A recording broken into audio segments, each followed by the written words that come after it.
If you want to get into freelance video editing, but you're overwhelmed, unsure where to start, or scared you'll never make any money doing it, this is for you. In this video, I'll show you how you can become a freelance video editor in just 90 days, using a step-by-step, 12-week plan to bring you from absolute beginner to someone who confidently gets paid for their video editing work. Because if you don't take action now, a year from today, your editing won't be better, your inbox won't be full of clients, and your dream of freelancing will still just be a dream. Week 1. Laying the groundwork. If you're building a house, you need the right tools to do so. The same applies if you want to edit videos, and picking the right tools for that can feel like a nightmare. So let me simplify it for you.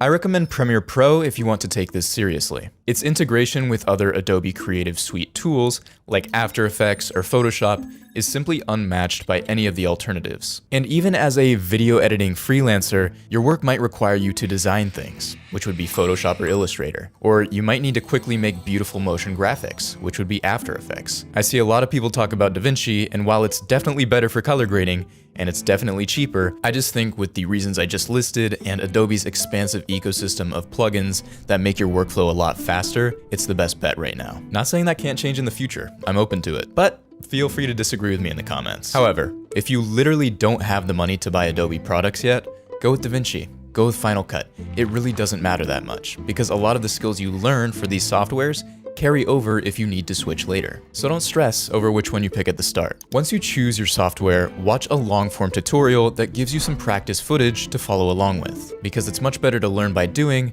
than just watching a tutorial of someone else doing it themselves. And if you want to learn Premiere Pro, there's a link to try it for free in the description below, and my channel has a ton of tutorials that teach you how to use it. You can check them out after this video. Once you learn the basics of your chosen software, you can use the rest of week 1 to create your first project. I still remember my first edit where I made a how to shoot a basketball video, and it was awful. I used like 10 crossfade transitions in 30 seconds, but it taught me more than watching tutorials ever could. Week 2 is all about repetition and real-world practice. So we're gonna start by recreating projects that others have done. And here are 3 ideas that I would recommend starting with. 1. A TikTok-style short with captions. 2. A simple talking head YouTube video. 3. A simple cinematic B-roll montage with music. And you can use free stock footage for this. The goal this week isn't to be perfect. It's to start building muscle memory and begin identifying what goes into a great edit, like pacing, cutting, sound design, color, and more. Now, at the same time, start watching 1 to 2 videos a day from editors or creators that you admire. While you're watching, pause those videos and take notes. Ask yourself things like, why did they make a cut there? How did they build up energy and then slow it down so suddenly? What sound effects did they layer in? You're building up what I call your editor's eye, which means you can watch a video,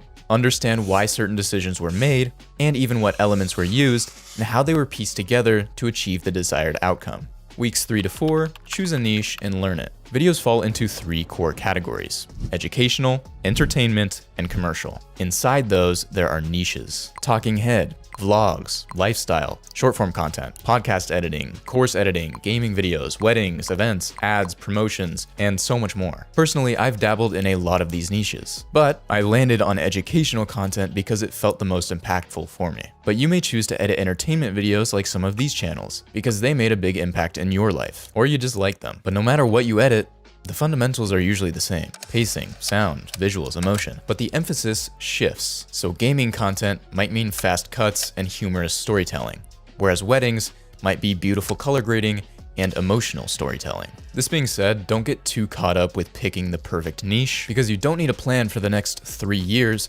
You just need a plan for the next 3 months. If you're not sure where to find footage to practice with, you can record your own, like this, or use free stock footage sites like Pexels or Pixabay. By the end of these weeks, you should have a niche in mind and a couple of projects that reflect this style. Weeks 5 through 7, you should offer free work strategically. So now it's time to get your foot in the door and practice your skills. I want you to reach out to 2 people you'd like to work with per day. But the key here is you're not just gonna slide in their DMs with a message like this. You're going to be more strategic so that they have a hard time ignoring you. First, you're going to try and find content that they have that is relatively unedited. And what are you gonna do? You're gonna edit that content for them for free. This will allow you to practice while also showing them how you can improve their content and get them results. If you're short on time, the other option here is to watch some of their editing and record yourself telling them exactly how it could be improved. and how you are the person to do that. Then, once you've done one of these two things, you'll send them an email. You might need to do some digging to find their email, but trust me, it'll be worth it because pretty much everyone reads their email, and you can keep it simple. Like, hey Gavin, I'm building my portfolio, took a stab at editing one of your clips. If you ever want help, I'm happy to chat. Simple. No begging, no please hire me, just value first. Because you don't need to convince 100 people to say yes, you just need to give 5 the chance to. Your goal in these weeks should be to land 2 to 3 small test projects or clients, get real-world feedback, and then do everything you can to over-deliver and impress them. Week 8, build a simple portfolio. So take your best work and polish it into portfolio pieces. And do not use Google Drive whatever you do. Use something like Framer or Card or Notion, and just keep it clean and simple. You don't need a portfolio full of masterpieces, you just need a few pieces that show you get it. So show your understanding of pacing, clarity, and story, not just flashy effects. And this portfolio can be updated as you progress, but it is good to build a portfolio early on so that you can just add in new work later. Weeks 9 to 10 is turning your free work into paid work. So after working with a couple of clients for a few weeks, take those first clients and ask them for video testimonials. This will confirm your quality and reliability to potential future clients. You should also try to upsell them on paid retainer packages. So go from free work with them to paid work. Now, a lot of them might say no to this, but if you found the right people at the start, then they're probably willing to pay you if you're giving them good work that is going to get them results. Then we want to reach out to similar creators and build up that momentum. And when you do these things, don't pitch yourself as an editor, pitch yourself as the person who makes their content actually work. So at this stage, you're aiming to hit your first $500 to $1,000 a month. Now, it might take longer and that's fine. When I was starting, I didn't charge clients until 1 to 2 months after working with them because I was just afraid to. And I think a lot of other editors have the same problem. They're just not confident in their work. So don't be afraid to ask for money for your work. At the end of the day, this client probably can't do it themselves, and so they need someone to help them. So don't be afraid. If clients are happy with your work, it's likely that they're going to be happy to vouch for you too. Weeks 11 to 12 is when we're going to scale this up a little bit. So these final weeks are about building consistency and systems. Because while being a good editor might get you compliments, it's not necessarily going to land and keep clients for you. So here's what you should focus on in these weeks. First, set up a simple workflow where you're organizing footage, client requests, and version controls. At this point, we should also try and get better at the craft. So learn better tools that are gonna help with things like your motion graphics or your sound design or faster editing shortcuts. These things are going to save you a ton of time and elevate your work in the process. Now, we also want to expand our outreach here. So this looks like reaching out to more potential clients so that you have a pipeline full of people who might be interested in your work. Because no matter how good you are at video editing, it doesn't really matter if you don't have clients who can actually pay you for it. And some bonus advice for you, every gig you take should either make you better, richer, or more connected. And if it's not doing one of those things, it's a distraction. I can't tell you how many times I've seen talented video editors taking super low paying gigs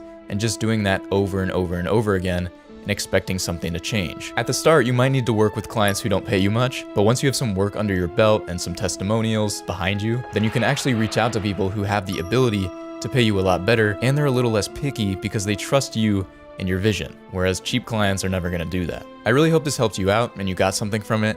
Now, if you're ready to take video editing seriously as a freelancer, then you can join Editor Kickstart, where you can receive direct access to me, in-depth courses, weekly calls, resources, and a community of others who also decided to bet on themselves. The link for Editor Kickstart is in the description below. I hope you got a lot of value from this video, and if you want to see how I would learn video editing if I had to start over, then you might like this video right here.